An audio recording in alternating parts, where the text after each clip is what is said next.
हर पल जियो ड्रामा मन मस्त मलंग बन चुका है, बहुत ही ज़्यादा इंटरेस्टिंग। उसमें हमें दिखाया जाएगा कि कबीर की आंटी जो होती है वो जैसे ही रिया के घर से कबीर के पास जाती है तो वो सीधा ही कबीर के रूम में चली जाती है। वहाँ पे कबीर ऑलरेडी बहुत ज़्यादा दीदा होता है और वो सोच रहा होता है कि रिया मेरे साथ ऐसा कैसे कर सकती है। वो सारे ख्यालात सोच रहा होता है कि जब रिया ने मुझसे खुद अपनी मोहब्बत का इजहार किया था, जब वो मेरे लिए तड़प रही थी, तब वो मुझसे शादी करना चाहती थी, लेकिन अब वो मेरे साथ ऐसा कैसे कर सकती हैं। इस पर कबीर की आंटी जो होती है उसके पास आती है और वो कहती है कि मैंने कबीर की रिया की नज़रों में तुम्हारे लिए आज भी मोहब्बत देखी है, लेकिन वो ये सब कुछ जो है वो अपने भाई और बहन की वजह से कर रही है। तुम किसी भी तरह जो है वो अपनी बीवी को इस घर में वापस ले आओ, चाहे उसके लिए तुम्हारी माँ आ जाए, दरमियान में मुबीन आ जाए, कोई भी आ जाए, तुम किसी की मत सुनना, तुम जाओ और जाके अपनी बीवी को वापस ले आओ। इस पर कबीर जो होता है वो प्लान बनाता है, वो पुलिस वालों को जो है वो अपने अंडर कर लेता है और वो कहता है कि तुम लोग जाओ रिया के घर जाके उन लोगों के ऊपर केस कर दो और एकदम सही उन लोगों को गाड़ी में डाल के ले आना। इस पर वो कबीर को जो रिया को जो है वो अलग गाड़ी में बिठा देते हैं और रिया के भाई इस्कंदर को और उसकी बहन को जो है वो अलग गाड़ी में बिठा देते हैं। जैसे ही वो बिठाते हैं तो एक गाड़ी जो होती है वो कबीर की तरफ मुड़ जाती है जिसमें रिया बैठी होती है और दूसरी गाड़ी को जो है वो कहीं और ले जाते हैं। इस बार जैसे ही रिया जो होती है वो कबीर को देखती है तो वो कहती है तुम धोखेबाज, तुमने ये सब कुछ किया। इस पर जो होता है कबीर वो कहता है कि धोखेबाज से धोखेबाजी का लफ्ज़ जो है वो कितना अपना सा लगता है, जिसने खुद ही मुझे धोखा दिया वो मुझे ही धोखेबाज कह रही है, क्या बात है। इस पर रिया जो होती है वो कहते हैं कि मुझे छोड़ो। इस पर वो उसको पकड़ लेता है और उसको डांस करता हुआ वो गाड़ी में बिठा लेता है और वो कहता है कि अब तुम मेरे साथ ही रहोगी, कहीं नहीं जाओगी। इस पर वो उसको घर ले आता है।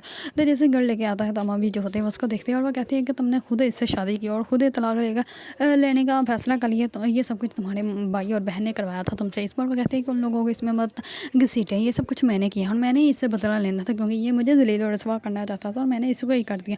तो इस पर जो होती है उसकी माँ भी वो कहती है कि वाह, तुम तो अपनी बहन से भी 2-4 कदम आगे निकले, बिल्कुल अपनी बहन की जैसी हो।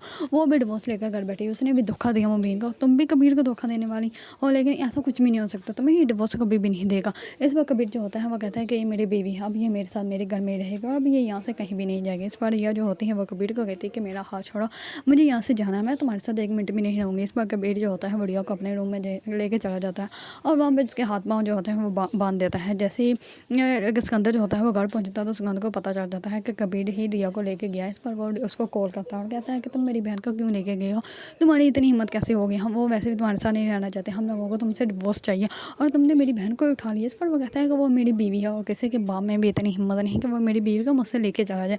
अगर तुम कुछ कर सकते हो तो करके दिखा, देख लूँगा मैं भी कैसे तुम मेरी बीवी को मुझसे दूर लेके जाता हो। इस पर जो होता है सिकंदर वो बहुत ज़्यादा गुस्से में आ जाता है। कबीर जो होता है वो कॉल बंद कर देता है। दूसरी तरफ रिया जो होती है वो कहती है कि मैं तो यहाँ से चली जाऊँगी, मैं यहाँ पर बिल्कुल भी नहीं रहूँगी। इस पर वो कहता है कि मेरी जान अब तो तुम यहीं पे रहोगे, यहाँ से कहीं भी नहीं जा सकती। दूसरी तरफ कबीर की भाभी जो होती है वो कबीर के लिए खाना बेचती है और साथ में नाइफ भी बेच देती थी। इस पर वो नाइफ जो होती है वो जानबूझ के रिया के सामने रखती है ताकि रिया जो है वो अपने हाथ जो है वो खोल के वहाँ से चले जाए। जैसे कबीर जो होता है वो बाहर जाता है तो रिया अपने हाथ खोलने लग पड़ती है, लेकिन कबीर जो है वो अब रिया को कहीं भी नहीं जाने देगा। अब रिया जो है वो कबीर के पास ही रहेगी। अगर आप लोगों को ड्रामा मन मस्त मलंग पसंद है और इसके बारे में न्यू अपडेट जानना चाहते हैं तो मेरे चैनल को लाइक, कमेंट एंड सब्सक्राइब करना मत भूलिएगा।